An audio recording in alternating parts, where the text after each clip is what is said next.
यहाँ पे बहुत सी माताएं बैठे हैं, बहुत से भक्त बैठे हैं, लेकिन अगर आपसे पूछा जाए कि आपकी पत्नी कौन है, तो इतने सारे में जो आपकी पत्नी, उसी ओर आप इशारा करोगे कि नहीं, कि किसी की ओर भी इशारा कर दोगे? किसकी ओर इशारा करोगे? जो आपके साथ, जिसका साथ फेरा हुआ है, तो दूसरे की तरफ भी कर सकते हो, क्या पता भाई, कई लोग होते हैं, है ना, लेकिन आप उसी ओर इशारा करोगे ना। क्यों? क्योंकि उस पे आपका अधिकार है, आपके फेरे हुए हैं, है ना, विवाह हुआ है। इसी प्रकार से तुम शंकर की कथा में आओ, तुमने शंकर के साथ में इस कथा से संबंध नहीं जोड़ा है, तो तुम कैसे कहोगे कि शिव जी मेरे हैं? कह सकते हो? नहीं कह सकोगे। तो पहले आओ तो क्या करो, सबसे पहले अपना संबंध जोड़ो। अच्छा, संबंध कैसे जुड़ेगा? कौन सा संबंध जोड़े? भगवान कहते हैं मेरे भोलेनाथ कि मैं हर संबंध में फिट बैठ जाता हूं। जिस रिश्ते की तुम्हारी जिंदगी में स्थान रिक्त है, खाली है, उस खाली जगह पे मेरे शंकर को बिठा दो। आ रही है बात समझ में?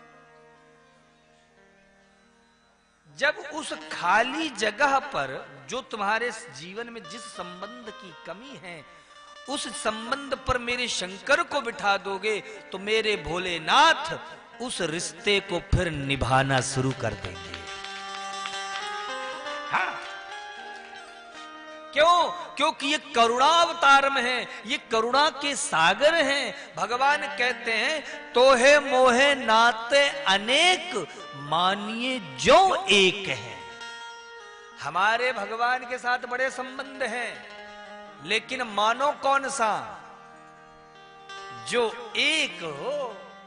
अब हमारी जिंदगी में हमने प्रेम करने वाले सैकड़ों लगाए हुए, तो बोलो भगवान से प्रेम होगा? भैया जी, अध्यक्ष महोदय, अगर हमारे बहुत लोगों से प्रेम है तो शंकर से कैसे प्रेम होगा? होगा? एक जगह हम कथा कर रहे थे, ऐसी सब चला जैसी कथा थी कहीं, तो एक सज्जन जी मुझसे मिलने के लिए आए और अपने साथ एक साथी लेके आए थे। उन्होंने कहा आओ चलो मैं भी तुम्हारी एक सेल्फी गुरुजी के साथ करवा दूंगा, आजा आजा। पकड़ के लाए, बोले गुरुजी माय बेस्ट फ्रेंड, ये मेरा मित्र है, प्राणों से अधिक प्रिय है। मैंने कहा अच्छा अच्छा, बहुत अच्छी बात है। थोड़ी बहुत मुलाकात भी हुई, थोड़ी बहुत सत्संग भी हुआ। अगले साल फिर हम कथा करने गए। अब जैसी कथा करने गए तो फिर से वो सज्जन जी आओ मैं गुरुजी से मिलवाता हूं। फिर कहे गुरुजी माय बेस्ट फ्रेंड। तो एक साल बाद ही गए तो हम पहचान गए। हमने कहा पिछली बार तो तुम्हारा बेस्ट फ्रेंड कोई और था, इस बार तो तुम किसी और को लेके आए। बोले नहीं गुरुजी, उससे हमारा झगड़ा हो गया है, अब उससे हमारी बोलचाल बंद है। अब किससे प्रेम है? बोले अब हमारा इससे प्रेम हो गया, अब ये हमारा बेस्ट फ्रेंड है। तो सोचो हमारा प्रेम इस प्रकार का जो बदलता रहता है।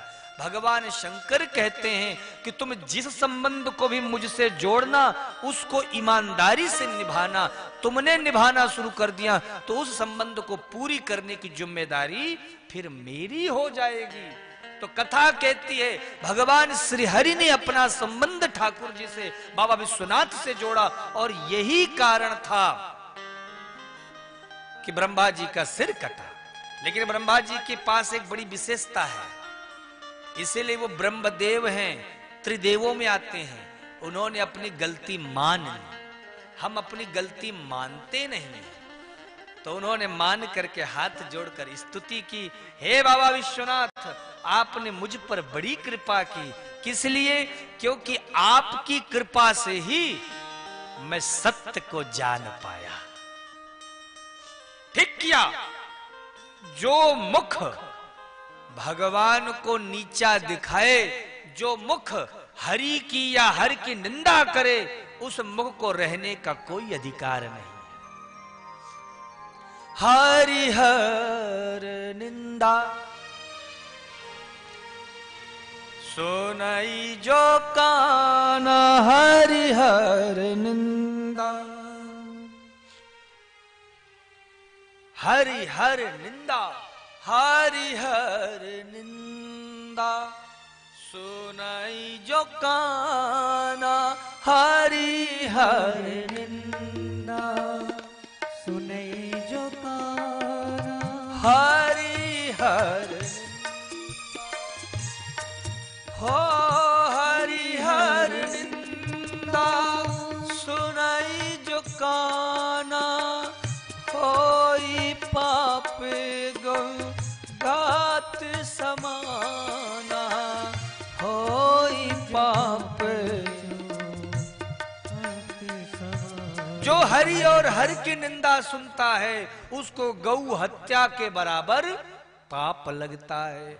इसीलिए अगर तुम में सामर्थ्य हो, कहीं कथा की निंदा हो, भगवान के चरित्रों की निंदा हो, कहीं महाराज शिव की निंदा हो, तो अगर सामर्थ्य हो तो उसे रोको, और सामर्थ्य नहीं है तो कान बंद करो और निकल जाओ।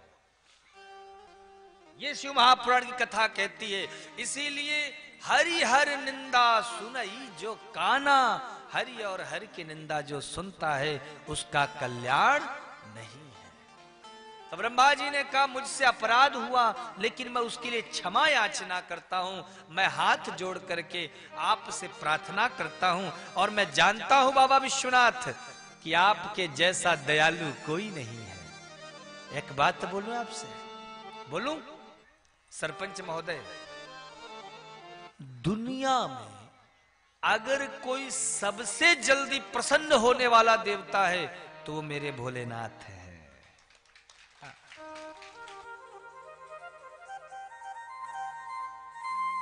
महाराज किसी और को अगर प्रसन्न करना हो तो 56 भोग लगाने पड़ते हैं, विविध प्रकार की सामग्री तैयार करनी पड़ती है, लेकिन शंकर जी में कुछ नहीं। एक बिलपत्र उठाओ और उस बिलपत्र को उठाकर बस प्रेम से कह दो ओम नमः शिवाय, बस बाबा प्रसन्न। मेरे शंकर को प्रसन्न करने के लिए तुम्हें घर से कुछ लाने की जरूरत भी नहीं है।